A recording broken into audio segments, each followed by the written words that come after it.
Hey Freunde und herzlich willkommen zu einem neuen Video. Heute bekommt ihr von mir eine ehrliche Review zu dem allerletzten DLC von Assassin's Creed Valhalla. Und ich muss sagen, ich bin so enttäuscht, wie ich schon lange nicht mehr gewesen bin. Die Erweiterung The Last Chapter oder das letzte Kapitel wurde im Sommer angekündigt und hatte die Erwartungen an die Hauptgeschichte nochmals erhöht.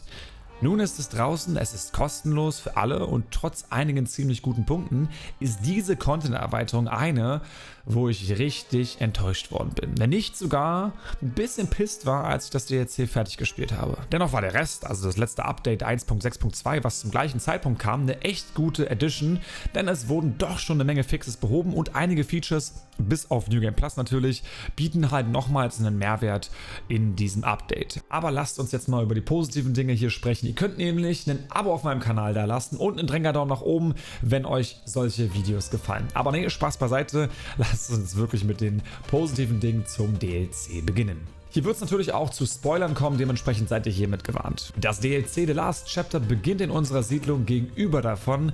Auf einer kleinen Holzbank beginnen wir und wir durchleben 5 weitere Erinnerungen von Eivor.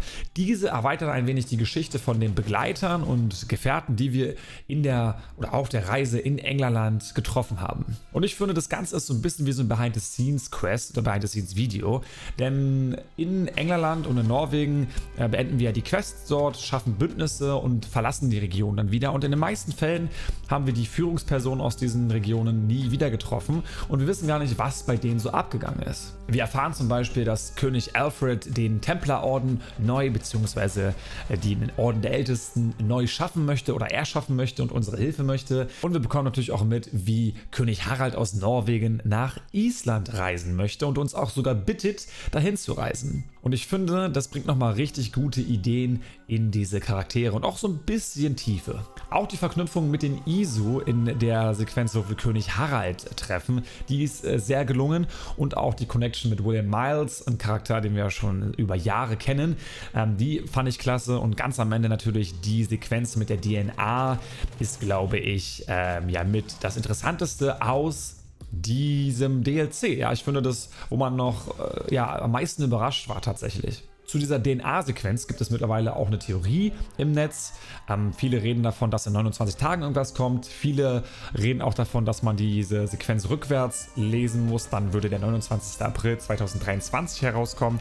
Das mögliche Release-Datum, was ich zu früh fände. Also da gibt es verschiedene Theorien. Habt ihr denn eine plausible? Schreibt sie gerne mal in die Kommentare, Freunde. Es ist auf jeden Fall eine schöne Erweiterung zur Geschichte und beendet viele Erlebnisse aus der Welt von Assassin's Creed Valhalla. Jedoch beendet es nicht das Erlebnis mit Eivor. Wie geht die mythologische Geschichte mit Ragnarök weiter? Ich meine, wir haben ein kostenpflichtiges DLC und 2 Main Story Arcs, die darauf hinarbeiten und die Geschichte dazu erzählen. Wieso sehen wir die nicht? Holy fuck. Also, I have no clue. Sorry, aber das ist für mich so verschwendetes Potenzial. Ja, natürlich, klar, es soll auch irgendwann weitergehen, aber diese Geschichte ist so nice aufgebaut. Ich fand die mythologischen Story Arcs mit am besten von Assassin's Creed Valhalla und dann wird das Finale nicht erzählt. Und das Finale nicht zu Ende zu erzählen, das zieht sich halt auch durch die normale Geschichte von Assassin's Creed Valhalla. Denn ja, die Geschichte in Englerland, die bot schöne Enden mit den 5 Story Arcs. Ich fand die eigentlich klasse. Das hat auf jeden Fall alle Fragen oder mögliche Fragen zu den Begleitern, die wir in England getroffen haben und Norwegen, geklärt und beendet, aber mehr Fragen offen gelassen, nämlich wie die Knochen von Eivor nach Amerika kamen.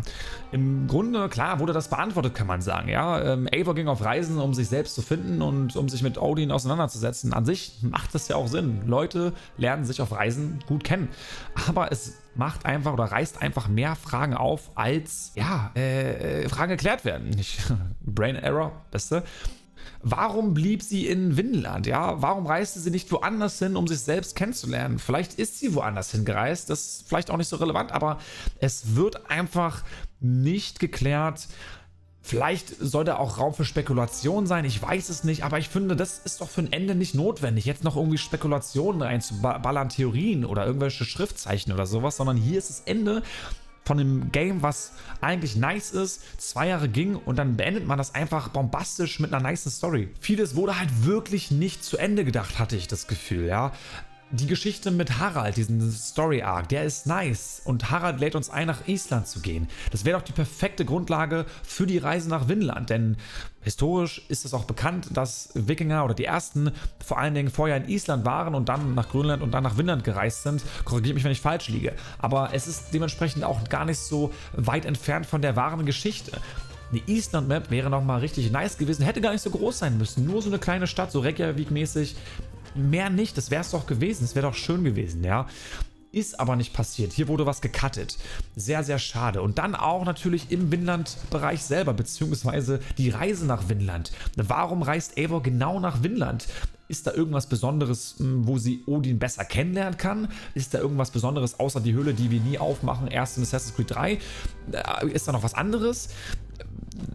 Das wird alles nicht beantwortet. Warum ist Eivor noch in Vinland geblieben, als sie gestorben ist? Ist sie vielleicht woanders hingereist? Warum ist sie nicht zurückgereist? Warum sehen wir nicht, wie sie stirbt? Das wäre doch perfekt gewesen, um diese Geschichte wirklich ein für alle Mal dramatisch zu beenden. Dann am Ende mit einem kleinen Teaser, wo wir halt diese DNA-Sequenz-Sache sehen. Beste wäre das gewesen. Es wirkt für mich halt irgendwie so wie im Dawn of Ragnarok DLC. Aus verschiedenen Gründen, die ich sicherlich nicht komplett kenne, mussten sie dieses DLC auch kürzen. An vielen Stellen wirkt es halt einfach nicht zu Ende erzählt. Vor allem, wenn man halt irgendwie, ja, 2-3 Monate vorher zu dem letzten DLC erste Teaser bekommt und schon heiß gemacht wird drauf. Und dann kriegt man eine Stunde irgendwas hingeballert, wo man die einzelnen Geschichten aus England und Norwegen zwar beendet, aber die wichtigste, nämlich die Geschichte vom Hauptcharakter, überhaupt nicht beendet. Ich habe natürlich eine Vermutung, und das fängt natürlich bei den Mitarbeitern an. Ich gehe mal davon aus, dass einfach aufgrund der fehlenden Mitarbeiter, der vielen Projekte, die Ubisoft hat, viele Mitarbeiter vom AC-Team abgezogen werden mussten. Und dadurch der Fokus nicht mehr so sehr auf das perfekte DLC gesetzt werden konnten, aufgrund von Zeit und ähnlichen Faktoren. Und das andere ist halt, naja, schaut euch das Release-Datum an. Das sollte am 6. Dezember kommen, das DLC. Was kommt da auch? Genau, das Far Cry 6 DLC, Lost Between Worlds, wo ich übrigens Early Access bekommen habe und auch Videos vorab für euch produziere. Dementsprechend lohnt sich hier auf jeden Fall ein Abo. Aber das ist jetzt das zweite Argument, was gezeigt hat, okay, da lief irgendwas schief. Denn es kam nicht am 6. Dezember, sondern es kam vorgestern raus. Habt ihr mitbekommen.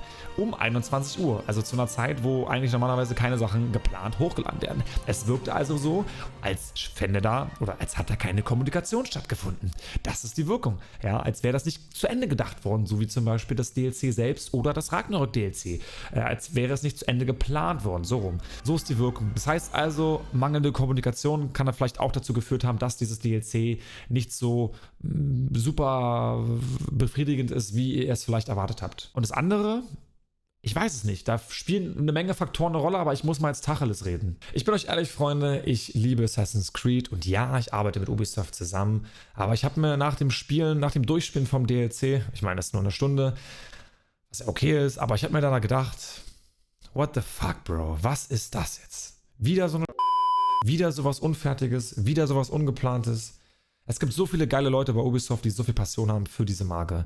Und ich finde es einfach schade, es hat mich dann einfach so ein bisschen traurig gemacht, auch wütend so ein bisschen, dass man einfach nicht irgendwie draus gelernt hat. Ja, wie gesagt, die Situation ist halt so. Viele Faktoren spielen eine wichtige Rolle, die ich nicht einsehen kann, das verstehe ich auch. Aber ich kann nicht die komplette Seite der Entwickler betrachten. Ich muss jetzt auch mal mich betrachten als Spieler. Und als Spieler, bin ich euch ehrlich, das wirkte für mich so seit dem Dawn of Ragnarok, also vielleicht auch schon vorher, aber im Dawn of Ragnarok DLC, da hat es angefangen, da habe ich es gemerkt, dass einfach, ja, drauf geschissen wurde auf gut Deutsch. So wirkte es zumindest, ja. Dass nur halb Liebe reingesteckt wurde in das Game. Die Tatsache, dass jetzt das DLC auch nur zur Hälfte zu Ende erzählt wurde, zeigt doch genau dasselbe, ja, dass der Release nicht richtig geplant wurde, zeigt doch, dass da irgendwas strategisch gesehen nicht korrekt läuft, nicht professionell läuft, und das ist doch Bullshit. Und jetzt auch noch zu sagen, ja Mensch, jetzt hauen wir noch einen Destiny-Crossover raus, das wird bestimmt die Leute interessieren. Digga, wo lebt ihr denn? Sorry, also das passt überhaupt nicht zu Assassin's Creed, es passt nicht zu Ubisoft Games, was ist das wirklich? Ich könnte jetzt ein bisschen mehr rumragen, das möchte ich nicht natürlich, das geht jetzt auch nicht um Assassin's Creed an sich oder um Ubisoft. Es geht mir einfach nur darum, ja, dass man einfach mal jetzt lernen sollte aus seinen Fehlern und einfach mal, es besser machen soll. Man hat geile Leute am Start, die Passion haben. Man hat auch geile Director, die, geile Regisseure oder Storymaker. Ja, ich meine, Darby McDevitt ist wieder im Boot. Aber trotzdem, ja, ich meine, er war ja an Valhalla beteiligt. Hat man ja gesehen, dass es storytechnisch eine Menge Wischiwaschi war. Und ich möchte jetzt kein Valhalla-Video machen, weil das mache ich nochmal extra. Das wird auch nochmal ein richtig schöner Rant, Freunde. Ich bin einfach nur enttäuscht. Und ich bin so enttäuscht gewesen nach dem DLC. Obwohl, es war nur eine Stunde. Aber eine Stunde hat mir einfach mal alles gegeben. Die gesamte Wut, die ich jetzt hier rauslasse vor euch und Enttäuschung. Aber eine Stunde hat mir einfach gereicht, um zu sagen, ich habe jetzt erstmal keinen Bock mehr auf Assassin's Creed. Ich bin so enttäuscht. Ich wollte eigentlich eine Zusammenfassung von Valhalla machen. Ich wollte Zusammenfassungen von älteren XD-Games machen. Habe ich aber keinen Bock mehr drauf gerade, weil mich das so enttäuscht hat. Und das ist schade. Aber da freue ich mich und ich bin ehrlich, ich habe mich jetzt, nachdem ich es durchgespielt habe, so sehr darauf gefreut, dass ich nicht mehr Valhalla spielen muss und dass ich etwas Neues gefunden habe, nämlich Far Cry 6, wo ich ja, wie ihr wisst, Videos zu machen werde, nämlich das DLC dazu. Ich bin enttäuscht, ihr seht es. Und wir sehen uns im Far Cry Video. Vielleicht gibt es noch Videos zu den Ezio Pack zum Ezio Rüstungsset, was kommen wird. Aber jetzt gibt es erstmal das Bett für mich. Und für euch gibt es hoffentlich dann ein Abo von meiner Seite oder von eurer Seite für mich. Und einen Drängerdaumen, wenn ihr meine Meinung unterstützt. Was ist eure Meinung zum DLC? Ich habe einige gesehen, die fanden das sogar gut. Haut gerne eure Kommentare raus. Ich bin sehr gespannt und ich muss jetzt schlafen. Bis dahin. Tschö mit Ö und ciao mit V. Was? Höre ich da die Glocke? Nice. Jetzt heißt es für euch abwarten und Met trinken. Auf dass wir uns im nächsten Video wiedersehen. Bis dahin, euer Eivor.